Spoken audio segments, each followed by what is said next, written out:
Hello everyone, good morning. সকলে নিশ্চয়ই ভালো আছো। তোমাদেরকে আমার প্রণাম আর সকলকে অনেক অনেক ভালোবাসি দিয়ে আজকে ব্লগটা শুরু করলাম।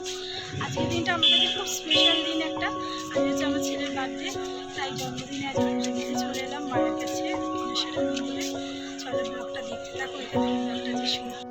আর সকাল সকাল মন্দিরে দেখো কত ভিড়, আর কি সুন্দর লাগছে চারপাশটা, একদম শান্ত স্নিগ্ধ পরিবেশ মায়ের মন্দিরে। আমি পুজো দেওয়ার জন্য মিষ্টি দোকানে চলে এলাম, তা মায়ের জন্য ডালা নিয়ে এবার মন্দিরের দিকে এগোতে লাগলাম। চলো, ভালোই লাগছে বেশ সকাল সকাল চলে এসে। আমি প্রত্যেক বছরই আসি। তা চলো ভেতরে গিয়ে পুজো দেওয়া যাক। আমি এখানে তো ফোন অ্যালাউ নেই ভেতরে মন্দিরে, তাই মায়ের মন্দিরের দর্শন তোমাদের সাথে এই দেখো দূর থেকেই করালাম, ভেতরে ঢুকে দেখাতে পারলাম না। তা পুজো দিয়ে এসে আমি আবার আদ্যাপীঠে এলাম আদ্যা মাকে পুজো দেওয়ার জন্য। প্রত্যেক বছরই তাই করি, তাই এবছরও চলে এলাম। তা মায়ের জন্য ডালা নিয়ে নিলাম পুজো দেওয়ার জন্য। চলো মন্দিরের দিকে এগোই এবার তোমাদের সঙ্গে গল্প করতে করতে। চলো দেখা যাক। এই দেখো মায়ের মন্দিরে এসে পড়েছি। এখানে হচ্ছে প্রচুর শিবলিঙ্গ রয়েছে, পরপর পরপর শিবলিঙ্গ রয়েছে, তা তোমাদের সাথে একটু শেয়ার করলাম শিবলিঙ্গগুলো। শিবলিঙ্গের পরে হচ্ছে মায়ের মন্দির। এই দেখো চলো, পুরোহিত মশাই আসছেন। তা পুরোহিত মশাইয়ের হাতে আমি ডালাটা দিয়ে দিলাম পুজো দেওয়ার জন্য, ছেলের নাম গোত্র বলে। তাই দেখো দূর থেকে দেখাই, এই দেখো আদ্যা মায়ের রূপ কি সুন্দর লাগছে। উপরে রাধাকৃষ্ণ মা, নিচে রয়েছেন রামকৃষ্ণদেব রয়েছেন। তা পুজো টুজো আমার দেওয়া হয়ে গেল। তা ওয়েট করছিলাম আমি একটুখানি অঞ্জলি দেওয়ার জন্য, দাঁড়িয়েছিলাম। এবং ঠাকুরমশাই গঙ্গা জল দিলেন, একটু মন্ত্র করে মাথায় দিয়ে দিলাম। এবার অঞ্জলি দেওয়ার জন্য ফুল দিচ্ছেন আমাদের হাতে, তা একটু অঞ্জলি দিলাম। আমি প্রত্যেক বছরই ছেলের জন্মদিনের দিনকে আসি দক্ষিণেশ্বর আর আদ্যাপীঠে। তো দক্ষিণেশ্বরে তো আর অঞ্জলি দেওয়া যায় না, তাই আদ্যাপীঠে একবার অঞ্জলি দিয়ে তারপরে বাড়ি যাই। খুব ভালো লাগে এই দিনটাতে, মায়ের দুই মায়ের দর্শন একসাথে করে খুবই ভালো লাগে, মনটাও খুব ভালো হয়ে যায়। তো পুজো দিয়ে আমি এই দিনটা শুরু করি প্রত্যেক বছর। তো আজকে ভাবলাম তোমাদের সাথেও একটু শেয়ার করে নিই। তাই জন্য সকাল সকালই চলে এলাম মন্দিরে। তা পুজো টুজো দিয়ে, আমার ছেলেও ছিল, তো পুজো টুজো দিয়ে বাড়ি গেলাম। বাড়ি গিয়ে আমার ছেলে সকলকে প্রণাম করতে লাগলো, আমার বাবাকে প্রণাম করলো, ওর ঠাকুমা দাদু, তারপরে ওর মাসি মেসো সবাইকে প্রণাম করতে থাকলো। এই দেখে দেখো আমি একটু রান্না চাপিয়ে দিয়েছি। মা ইতিমধ্যেই আর কি ভাজা ভুজি, ডাল, পায়েস, চাটনি সবই করে ফেলেছে। আমি ভাত বসিয়েছি একদিকে, আর একটু মাছের ঝোলটা বসিয়েছি আর কি। আজকে ভাবছিলাম কি করা যায়, তা কাতলা মাছ এনেছিল বাবা বাজার থেকে, তাই জন্য একটু দই কাতলা করবো ভেবেছিলাম। তাই জন্য তারই প্রিপারেশন নিয়ে একটু চাপালাম। দই কাতলা অনেকটাই দেরি হয়ে গেছিলো এসে আমার, হ্যাঁ, তাই তাড়াতাড়ি করছিলাম একটু। তা ভাবলাম তোমাদের সাথেও একটু শেয়ার করি, তাই জন্য দই কাতলার রেসিপিটা করছিলাম এখানে। তো একটু তাড়াতাড়ি ছেলেকে খেতে দেবো, তাই জন্যই রান্নাটা চাপিয়ে দিয়েছিলাম। আর দেখো এখানে দইটা দিয়ে দিলাম, দইটা ফেটিয়ে রেখে দিয়েছিলাম, দইটাও দিয়ে দিলাম। রান্নাটা অবশেষে করে তারপরে ছেলেকে আমি খেতে দিয়েছিলাম 5 রকম ভাজাভুজি সাজিয়ে। এদিকে ওর বাবা গেছিলো আর কি মিষ্টির দোকানে একটু ছেলের জন্য 5 রকমের মিষ্টি আনতে।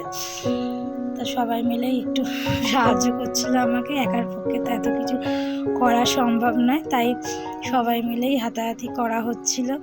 এইদিকে দেখো কথা বলতে বলতে আমি মাছগুলো ছেড়ে দিলাম মাছের ঝোলে। তা ফুটে উঠলেই নামিয়ে নেবো আর কি। নামিয়ে দেখো ফুটে উঠেছে।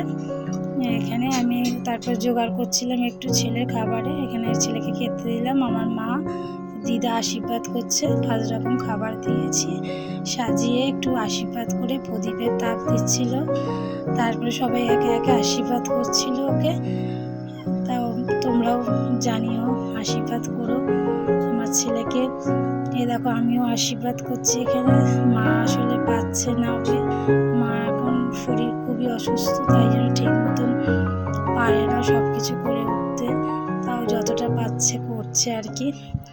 এবার আমিও একটু ছেলেকে আশীর্বাদ করলাম, আমার দিদিও আশীর্বাদ করলো, সকলে মিলে একটু আশীর্বাদ করলাম ছেলেটাকে আজকের দিনে। তারপরে ওর বোন আর ও খাচ্ছিল। আমার একটি ছোট্ট বাড়িতে বোন আছে ওর, তা সে আর আমার ছেলে একসাথে বসেই খাচ্ছিল। খেয়ে তারপরে খাওয়া দাওয়া হলো। খাওয়া দাওয়া হওয়ার পরে আমরা এইদিকে এই দেখো দুজনে আনন্দ করতে করতে খাচ্ছে কত সুন্দর করে, ভাই বোন মিলে। তা আমার দিদির মেয়েটাও ছিল না, ছেলেটাও নেই, তাই জন্য দুই ভাই বোন মিলেই খাচ্ছিল আনন্দ করতে করতে। এদিকে দুপুর হয়ে গেছে, আমি আর দিদি রাতে রান্নার জন্য লেগে পড়েছি। রাত্রিরে আসলে কেক কাটার প্রোগ্রাম ছিল, ছেলে বায়না করছিল খুবই কেক কাটবো বলে, তা ওই জন্য তাড়াতাড়িগুলো রান্না করছিলাম। এই দেখো দিদি বাটার পনির মশলা করেছে, এইদিকে চিকেনটাকে দিয়েছে ম্যারিনেট করতে দই দিয়ে। তা দুজনে মিলে এইগুলো রান্না বান্না করে ফেলছিলাম আমরা। এদিকে দিদি বেরেস্তা তৈরি করছে, পেঁয়াজ দিয়ে বেরেস্তা তৈরি করে মাংসটা রান্না করবে আর কি। এদিকে বিকেল হয়ে গেছিলো খুবই, 6টা বেজে গেছিলো। তারপরে আমি আর ওর বাবা আর আমার ছেলে সবাই মিলে গেছিলাম একটা মিয়ামরতে। এই দেখো আমার ছেলে আর আমার বর ঢুকছে, তা ও কেক আনার জন্য একটু গেছিলাম, কোন কেকটা নেবে তা পছন্দ করছিল।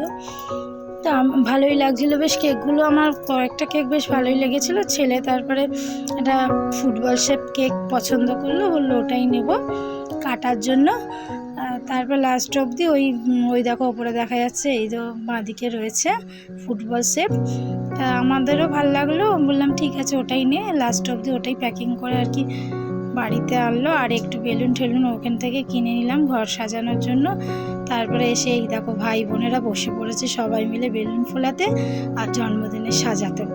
এই দেখো ঠিকঠিকই লাগিয়েছে, কত কিছু লাগিয়ে বেলুন টেলুন দিয়ে ওরা নিজেরাই সাজাচ্ছিল, নিজেরাই এনজয় করছিল, বড় কেউ ছিল না। এদিকে বার্থডে বয় রেডি, কেক কাটার জন্য সবাই এসে পড়েছে। সন্ধে হয়ে গেছে অনেকটা, 8:30 9টা বাজতে যায়। এই দেখো বোনটা গুটি গুটি পায়ে এগোচ্ছে ওর দিকে দাদার পাশে দাঁড়ানোর জন্য।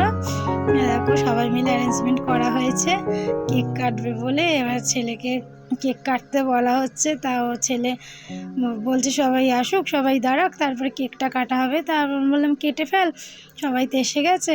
হ্যাপি বার্থডে বলতে বলতে এবার কেক কাটছে, সবাই হাততালি দিচ্ছে। ওর সঙ্গে ওর একটা বন্ধুও ছিল সাথে, আর ভাই বোনেরা সবাই মিলে আমরাও ছিলাম।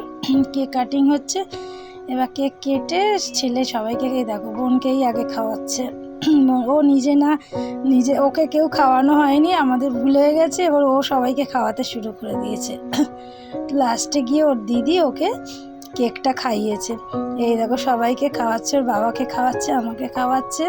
আমি এদিকে একটু ভিডিও করছিলাম, ওর দিদিকে খাওয়াচ্ছে, এদিকে ওর মাসি দাদা সবাইকে খাওয়াচ্ছে একের পর এক কেক, সবাইকে খাইয়েছে। তারপরে আমরা রাতের খাবারের জন্য অ্যারেঞ্জমেন্ট করছিলাম, যে রাতও হয়ে গেছিলো অনেকটাই। তাই ভাবলাম সবাইকে একটু খেতেও দিয়ে দিই, একটু বসে গল্প করে নিলাম আমরা সবাই মিলে। কেক খাওয়া হলো, কেক খেয়ে একটু দেখো কেক খাচ্ছি আর আমরা গল্প করছিলাম। কেক চিপস টিপস খাওয়া হচ্ছিলো, যা যা এনেছিল ওর বাবা সব খাওয়া হচ্ছিলো সবাই মিলে, আর একটু বসে আড্ডাও মারা হচ্ছিলো। তারপরে দিদি এদিকে ডাকাডাকি করছে রাতের খাবারের জন্য। এই দেখো রাতের খাবার হচ্ছে স্যালাড, রুমালি রুটি, বাটার পনির মশলা, আর করেছিল হায়দ্রাবাদি চিকেন। এইদিকে হয়েছিল পায়েস আর হচ্ছে রসগোল্লা। তো এই ছিল রাতের মেনু আমাদের। তারপরে একে একে সবাইকে খাবার দিয়ে দিচ্ছিলাম, কেন অনেকটাই রাত হয়ে গেছিলো। সবাই খেতে বসে গেছে, সবাই খাচ্ছে, ওর বন্ধু খাচ্ছে, সবাই মিলে খাওয়া দাওয়া হচ্ছে।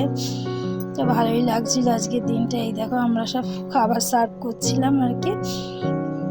এইদিকে আমার দিদির ছেলে আর মেয়ে ওরাও বসে খেতে বসে গেছিলো, ওদেরও খিদে পেয়ে গেছিলো। এই দেখো পুচকেটা এসে পেছন দাঁত দিয়ে কি করছে আমার, এই দেখো ওরাও খাচ্ছে। তা রাত হয়ে গেছিলো, এইভাবেই জন্মদিনটা কাটলো খুব সুন্দর করে। তা তোমাদের কেমন লাগলো বলো, যদি ভালো লাগে ভিডিওটা লাইক কমেন্ট শেয়ার করো, আর অনেক ভালোবাসা রইলো তোমাদের জন্য। আবার দেখা হবে পরের ভিডিওতে।